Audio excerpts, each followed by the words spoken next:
नमस्कार, मैं संजय सनम। आप देख रहे हैं डिजिटल फर्स्ट न्यूज। व्यूअर्स, इस संसार में बहुत कुछ हमें दिखता है और बहुत कुछ ऐसा है जो हमें दिखता नहीं है, लेकिन उसकी क्षमता, उसका महत्व वो दिखने वाले से बहुत अधिक है। हमें देवी देवता नहीं दिखते, हमें हमारे पूर्वज, फोरफादर्स जो पितर योनि में होकर के हमारी सहायता करते हैं, वे हमें नहीं दिखते। कई बार कुछ ऐसी चमत्कारिक घटनाएं हो जाती है कि नास्तिक से नास्तिक व्यक्ति को भी उस ईश्वरीय सूक्ष्म शक्ति को मानना पड़ता है। उस घटना को, जो कि चमत्कार से भरी हुई घटना है, उस घटना को मैं किसी और वीडियो में दूंगा, लेकिन आज मैं आपको जो घटना दे रहा हूं वो घटना राजल देसर से भी है, उसका संबंध कलकत्ता से भी है। राजल देसर का बेद परिवार, जो कि कलकत्ता में प्रवासी हैं, रहते हैं, तकरीबन जीवन के 60 दशकों की पारी देख चुके बड़े अनुभव वाले, बड़े सुलझे विचार वाले श्रीमान बाबूलाल जी बेद, जिनसे मेरा कोई संपर्क नहीं, लेकिन वो मेरे कुछ वीडियोस देखते हैं, समाज से जुड़े, समाज के साथ साथ जब उन्हें अच्छे लगते हैं तो वो मेरे दूसरे वीडियो भी देखते हैं, तो उन्हें तंत्र मंत्र दरबार के वीडियो भी मेरे दिखते हैं और उनके मन में जो उनकी अपनी एक असमंजसता होती है, वो कहने की इच्छा जागृत होती है। ये देखिए, आपसे मैं यही कहने वाला हूं कि परिस्थितियां संयोग किस तरह से बनाती है। मैं 2018 से सामाजिक मुद्दों पर बोल रहा हूं, लेकिन आज 4 साल बाद ही ये मेरे वीडियो क्यों देखते हैं? इनके मन में मेरे से ये सवाल करने की, अपनी जिज्ञासा रखने की इच्छा क्यों होती है? इनके व्हाट्सएप को मैं इतनी संजीदगी से, इतनी गंभीरता से क्यों देखता हूं और इनसे फोन से मैं वार्ता क्यों करता हूं और फोन से वार्ता इतनी लंबी क्यों होती है? ये सारी बातें जब बात आगे बढ़ती है तब आप भी कहीं ना कहीं ये मानने को तैयार होंगे कि ये सब हम नहीं कर रहे होते हैं, ये सब कोई ना कोई देविक सूक्ष्म शक्ति करवा रही होती है, जिसके माध्यम हम बनते हैं। किस तरह से वो बात होती है, किस तरह से असमंजस होता है श्री बाबूलाल जी बेद के परिवार में, उनकी संभवतः 8वीं पीढ़ी के उनके फोरफादर, उनके पूर्वज, जिनके पास ऐसी शक्तियां हैं, देविक शक्तियां आप ये कह सकते हैं, जो अपने परिवार की रक्षा करते हैं और उनके साथ ऐसे चमत्कारों की घटनाएं हैं। लेकिन परिवार में कहीं असमंजस हो जाता है कि इतने साल हो गए, अब क्या हमारे जो पितर हैं वो हैं या नहीं हैं? बात यहीं से शुरू होती है और मैं चाहता हूं अब इस बात का खुलासा श्रीमान बाबूलाल जी बेद ही करे, जो बहुत अच्छे वक्ता हैं, अपनी बात को बहुत स्पष्ट तरीके से, सही तरीके से कह सकते हैं, और जब वो कह सकते हैं तो मुझे कहने की आवश्यकता नहीं रहती। तो इस वक्त फोन लाइन पर कोलकाता से श्रीमान बाबूलाल जी बेद हमारे साथ जुड़े हुए हैं और मैं बाबूलाल जी बेद साहब से ये निवेदन करूंगा कि जो कुछ घटनाक्रम कल के बाद से आज तक हुआ, उस घटनाक्रम को आप हमारे व्यूअर्स तक पहुंचाएं। ये इसलिए पहुंचाएं क्योंकि जो हमारे कुछ पढ़े लिखे युवा बच्चे हैं या फिर कुछ प्रौढ़ भी हैं, जिन्हें यह लगता है कि दुनिया में जो कुछ है वो हम कर सकते हैं, अगर किसी ने अधिक प्रगति कर ली तो उसे यह लगता है कि बस दुनिया तो मैं ही जीत सकता हूं, मुझे किसी और की आवश्यकता नहीं, मुझे अपने कुल देवी देवता, मुझे अपने पूर्वज पितरों के आशीर्वाद की कोई आवश्यकता नहीं। क्योंकि ये जो संदेश है, जो बाबूलाल जी बेद की घटना से जाने वाला है, वो संदेश कहीं ना कहीं इन नास्तिक लोगों के मन में भी हलचल पैदा करने वाला है। तो बाबूलाल जी साहब, अब आप अपनी हाँ बात कहिए। जैसा कि भूमिका में सर ने बताया कि परिस्थितियां मनुष्य को कैसे घुमाती है और वो अपने निर्णय को सही ढंग से कैसे रास्ते पर ले आता है, लगभग यही कहानी मेरे जीवन की है जी। मैं बाबूलाल बैद, अभी मेरी अवस्था 72 वर्ष की है। राजल देश का प्रवासी, कलकत्ता का निवासी हूँ मैं जी। और राजल देशर में ही मैं अपनी दादी माँ के साये में रहा। वहाँ पर मैंने मैट्रिकुलेशन करी और मैंने वहाँ देखा कि हमारे जो कुल पितर हैं सवाई सिंह जी, जो मेरे से 8वीं पीढ़ी आगे हैं, उनके लिए लोगों में श्रद्धा का ये आलम था कि अड़ोस पड़ोस के कम से कम 10-15 घरों से लोग बराबर समय समय पर उनकी आराधना करने के लिए आया करते थे।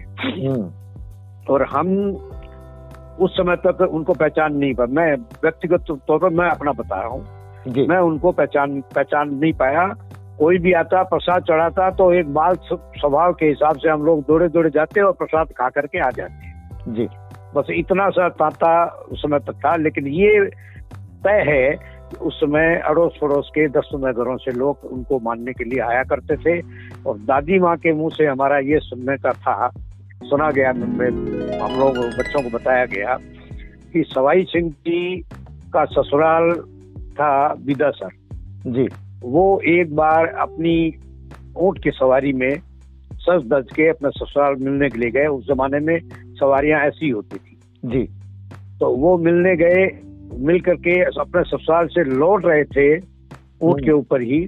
तो उनको रास्ते में कुछ 4-5 डकैत, समझ लीजिए उस जमाने में डकैतों का बोलबाला रहता था, वो उनको मिलते हैं। वहाँ संघर्ष होता है। वो उनसे, अच्छा उनके पास तलवार साथ में थी उनके, तो तलवार लेकर के डकैतों का सामना किया, उनसे संघर्ष रहे। उसमें चूंकि डकैतों की संख्या ज्यादा थी, इसलिए एक समय ऐसा आया कि उनका सर धड़ से अलग हो गया जी। और वो सर वहाँ जगनिया, राजल देशर के पास में एक छोटा सा गांव है, जगनिया में नौलाराम जी, ज्वाराराम जी जाट के खेत में गिर गया जी, जहाँ पर वर्तमान में अभी एक मंदिर भी बना हुआ है। अच्छा, वहाँ पर मंदिर बना हुआ है। इसका मतलब वो जाट परिवार भी उनको पूजा श्रद्धा करते हैं? नहीं, वो पूजा नहीं करते हैं, लेकिन उन्होंने वो जमीन हम लोगों को दे दी भी, आप अपना कुल पितर हैं, इनके लिए कोई भी आप लोग अपना समर्पण करना चाहे तो मैं ये जमीन आपको देता हूँ। मतलब उतनी एरिया दे दी उसने, जिसमें मंदिर बन गया। वो बहुत बड़ी उन्होंने। और जब भी हम लोग जाते हैं तो वो अपने साधन से हम लोग को वहाँ ले जाते हैं, ले जा करके वो बाकायदा हम लोग की पूजा अर्चना करवा देते हैं और वापस ले भी आते हैं जी जी जी जी। अपने गांव में जगनिया नाम का गांव है, तो वहाँ पर उनकी वो सर वहाँ गिरा और वहाँ पर मंदिर बना हुआ है अभी। लेकिन संघर्षरत रहते रहते वे बिना सर के भी और तलवार से डकैतों का मुकाबला करते करते गांव तक आए हैं, राजल देश तक आ करके। उसके बाद में उनकी जो आयुष्य की सीमा आ गई और घर पहुंचते पहुंचते वो घर में घुसे नहीं, उसके पहले वो उन्होंने प्राण दे दिए। मतलब एक बहुत बड़ी बात है, सर कटा हुआ। हाँ जी, हाँ जी, बिना सर के भी वो संघर्ष करते करते अपने घर तक आए हैं। बिल्कुल, करीब 20 किलोमीटर का रास्ता होगा वो। बहुत बड़ी बात है, आश्चर्यजनक करने वाली ये घटना है आप जो बता रहे हैं। हाँ जी, हाँ जी, हाँ जी। तो वो दादी माँ के मुंह से हमने सुना था और तब तक ऐसा कोई बहुत ज्यादा कोई भक्ति भाव भी हमारा नहीं था। काली दादी माँ के साये में रहने के कारण महाराज लोग, जैन मुनि जो आप साधु आती थी, उनके यहाँ जाना, दर्शन करना, व्याख्यान सुनना, ये सब चलता रहता था जी। तो अब मैं आ गया मैट्रिक के बाद में फॉरबिसगंज जी, बिहार में जी। फॉरबिसगंज में अच्छा ये हुआ क्या, बोर्ड के एग्जाम में मेरा मैं अव्वल दर्जे में रहा, तो बिहार में भी मेरा अव्वल दर्जा ही आया जी। तो वहाँ पर जहाँ पर हम लोगों का प्रवास था, वहाँ पर हमारी चाची जी वगैरह रहती थी, तो वो बोलती थी कि बाबूलाल जी तो नास्तिक है, पक्के पढ़े लिखे, और देवी देवता को न तो मानते हैं, न कोई पूजा करते हैं, कुछ नहीं करते हैं। ये उनका बराबर उनकी शिकायत रहती थी जी। मैं उनको कहता कि भाई मैं आप करो, मेरे को कोई आपत्ति नहीं है, और परिवार में मैंने सुना भी है शक्ति है, लेकिन मैं सक्षम हूँ, मेरी पढ़ाई मेरे को बता रही है कि मैं कुछ कर सकता हूँ, इसलिए मुझे ये सब चीज। ये बात वही होगी जो मैंने शुरू में कोट की थी।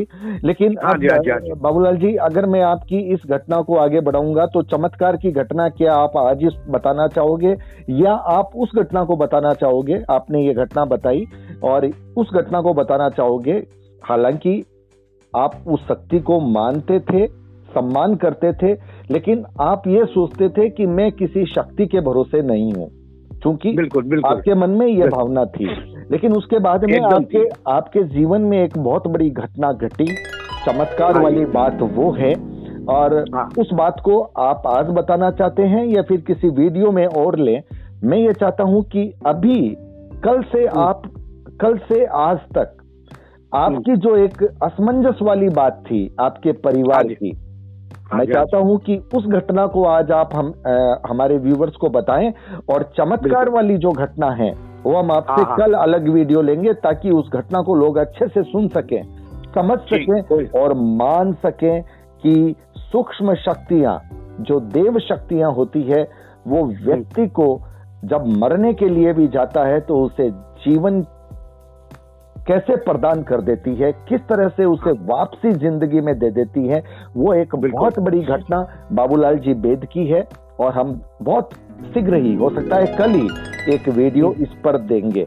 लेकिन आज सबसे बड़ी बात है, आपने जो अपने 8वीं पीढ़ी के जो आपके पूर्वज हैं उनका नाम बताया, सवाई सिंह जी। हाँ जी, हाँ जी। और सबसे बड़ी बात कि भले ही जैन परिवार हो, जिसे बनिया कहा जाता है, जैन कहा जाता है, लेकिन ये जैन परिवार जितने भी हैं वो राजपूत हुआ करते थे, और ओसिया से ओसवाल का नामकरण हुआ है, और वहां पर सचिया माता बताया जाता है कि जिन ऋषि ने ये किया था, कन्वर्ट किया था, वहां पर माता सचिया की गवाही भी थी, साक्षी भी थी, ये भी कुछ लोग कहते हैं इतिहास में। तो मैं ये जानना चाहता हूं कि आपके परिवार के मन में असमंजस क्या चल रहा था और उसका निदान कैसे हुआ, कितनी जल्दी हुआ, इस बात को बताइए। तो मैं ये बोल रहा था कि जैसे सवाई सिंह जी के अस्तित्व के बारे में मैं दृढ़ विश्वासी था। जो घटना घटी वो बाद में रिकॉर्ड में आएगी, मेरे कैसे ट्रांसफॉर्मेशन हुआ, उनके प्रति मेरा विश्वास कैसे जमा, उसका बाद में कभी मौका मिलेगा तो रिकॉर्डिंग होएगा। लेकिन जो विश्वास जम गया वो आज तक मेरा कायम है। लेकिन मेरे से बड़े जो हैं चाचा ताऊ, उनके मन में 1-2 पीढ़ी से ये संदेह पैदा हो गया कि उनका सवाई सिंह जी का क्या अस्तित्व है, इसकी कोई जानकारी नहीं रहेगी। मेरे मन में भी एक थोड़ी कसक थी कि ये इस चीज को कैसे मैं पारदर्शी करूं। तो संजय साहब का मैंने और वीडियो देखा, ऑडियो देखा, तो मेरे को ये 2 दिन से मैं लगातार कंटिन्यूसली मैं देखता गया। तो मुझे लगा कि ये आदमी बहुत सुलझे हुए हैं, बहुत सटीक बोलने वाले हैं, निष्पक्ष हैं, और ये डंके की चोट पर अपनी बात को बोलते हैं। तो मुझे ये लगा, एहसास हुआ कि एक बागेश्वरी, माँ बागेश्वरी और माँ भवानी का इनके ऊपर कोई आशीर्वाद है। तभी आज के जमाने में ऐसा मैंने बोल्ड स्टेप लेने वाला व्यक्ति मैंने अपने 72 वर्ष की उम्र में पहला देखा। तो मुझे ये एक अंदर से प्रेरणा जगी कि इनसे कांटेक्ट किया जाए, ताकि मेरा जो जो संदेह है उसका निराकरण शायद इनके थ्रू हो सकता है, क्योंकि इनके वीडियो से मालूम पड़ा कि चतुर्मुखी व्यक्तित्व है के धनी है ये, और इनका संपर्क भी बहुत ज्यादा है। तो मैंने इनसे फोन मिलाया, तो मुझे आश्चर्य हुआ कि पहली ही मुलाकात बातचीत में, और इन्होंने मेरे पर इतनी बड़ी कृपा करी कि लगभग 1 घंटा तक हम लोग बातचीत में लगे रहे, और मेरे को समझ में आ गया अब आज मेरा शंका समाधान होने का टाइम आ गया है। मैंने इनसे अपनी बात रखी, मैंने कहा ऐसे ऐसे परिवार में पैदा होगी, तो आप मुझे थोड़ा निर्देश करो, मुझे गाइड करो, ताकि मैं इसका समाधान ढूंढ सकूं। तो इन्होंने कहा कि ठीक है, आपको मैं बताऊंगा, बेंगलोर में ललित जी बोल करके हैं, तो उनसे आपका समाधान निकल सकता है।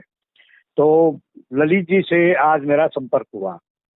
मैंने अपनी बात जो जाहिर करी तो उन्होंने कहा ठीक है, मैं अपने गुरुजी से आपकी बात करवाता हूँ। तो उन्होंने वीडियो लाइन पर ही, ऑडियो का वो कॉन्फ्रेंस लाइन पे ही, कॉन्फ्रेंस लाइन में इनके गुरुजी जो हैं पाली में, उनसे ऑनलाइन बात हुई मेरी। तो मैंने बात रखी, तो मैं आपको बताऊं कि मैं जितना समाहित हुआ उससे ज्यादा मैं आश्चर्यचकित हो गया कि ऐसी बिजली की गति से उन्होंने समाधान दिया कि जैसे अर्जुन का बाण मछली की आंख में लगता है ना, वैसा मुझे समाधान मिला। मैंने इधर बात छोड़ी, तुरंत उन्होंने जवाब दिया। बोले आपका घर ऐसे है क्या, उन देवता का स्थान इस जगह है क्या, उनका मुंह पूर्व में है क्या? मैंने कहा बिल्कुल है साहब। तो बोला आप राजलेश्वर रहे हो? मैं बिल्कुल रहा हूँ, तभी आपको बता रहा हूँ कि राजलेश्वर में मेरे घर की छत पर उनका देवस्थान है और उसका मुंह पूर्व में है। तो उन्होंने कहा मैं देख पा रहा हूँ कि उनका मंदिर कहीं दूसरी जगह है। मैंने कहा बिल्कुल है जी, जगनिया में है और राजलेश्वर से दूर है वो। तो उन्होंने कहा कि आपका घर जो है वो दोनों साइड में आपके मकान है, बीच में गली है। मैंने कहा बिल्कुल है साहब। तो ये कोई देवी शक्ति ही कोई साधक के द्वारा ये बात कहला सकती है, ये मेरा दृढ़ विश्वास हो गया। और मैं सनम जी का आभार मानता हूँ जीवन भर के लिए कि मेरी जो एक पीढ़ी दर पीढ़ी, 2 पीढ़ी से जो शंका चल रही थी उसका आज मेरा समाधान हो गया। और मैं इस बात में दृढ़ संकल्पी हो गया कि अदृश्य शक्तियां जरूर काम करती है। जो भी नास्तिक है उसको भी आस्तिक में लाने की उनके पास ताकत है, और पूजा पाठ अगर करे तो वो हमेशा सहाय करती है। ये सबसे बड़ी बात आपको समाधान मिला। और ये जो बात है कि आपकी मेरे से बात होना, लंबी बात होना, उसमें आप ये मान के चलिए बैजी साहब कि ये सब दैविक शक्तियां करवाती है। ये मैंने आपको समय नहीं दिया। आप ये समझिए कि उन्होंने माध्यम बनाया, तो जब दैविक शक्तियां सब कुछ करवाती है तो आपकी और मेरी तो बिसाती क्या है। और सबसे बड़ी बात है कि जो देवी के भक्त हैं हमारे ललित जी, उनके माध्यम से उनके गुरु जी ने जो आपको समाधान दे दिया और जिससे आप संतुष्ट हुए, उन्होंने आपको कह दिया कि आपके पितर अभी विद्यमान हैं, आप उनकी पूजा उपासना कीजिए। एक बात और भूल गया मैंने उनसे ये बाद में मैंने ये प्रश्न किया कि देखिए वे मेरे से करीब 150-200 साल पहले उनका अस्तित्व था जी, इतने पुराने युग में वो विद्यमान थे, बाद में पितर हो गए। अभी मुझे ये बताइए कि अब उनकी आयुष्य कितनी बच गई? तो उन्होंने छूटते ही कहा कि कम से कम 15 साल की उनकी 1500 साल की उम्र है। 1500 जी साल की उम्र है। तो मेरी जो भी परिवार के प्रति जो शंका का बादल छाया हुआ था वो एकदम हवा में उड़ गया एकदम से, और मैं एकदम क्लियर हो गया। अब मुझे डरने की आवश्यकता नहीं। मैं डंके की चोट पर सबको बोलूंगा कि ये सवाई सिंह जी की विद्यमानता कायम है और कितनी पीढ़ियां बीतेगी देखते जाओ। और सबसे बड़ी बात है, जैसा कि आपने कल जो मेरे से बात हुई थी तब आपने कहा था कि आपके पितर माता संचिया जी की गोद में हैं। हाँ जी गोद में, ये तो उन्होंने कहा था। ये कितनी बड़ी बात है कि एक तरफ आपकी कुल देवी, दूसरे तरफ आपके पितर महाराज, दोनों की शक्तियों का जो एक सहयोग मिल रहा है। और आपके जीवन में जो घटना घटी है आपकी युवावस्था में, जिसका खुलासा हम अलग से करेंगे, एक ऐसी चमत्कारी घटना कि कोई व्यक्ति जीवन को खत्म करने के लिए जा रहा हो और उसे दैविक शक्तियां मौत के मुंह में जाने से तो रोकती है, उसे अपने घर तक सुरक्षित पहुंचा देती है और उसकी मानसिकता बदल जाती है। वो भी बिना साधन के पहुंचा देती है।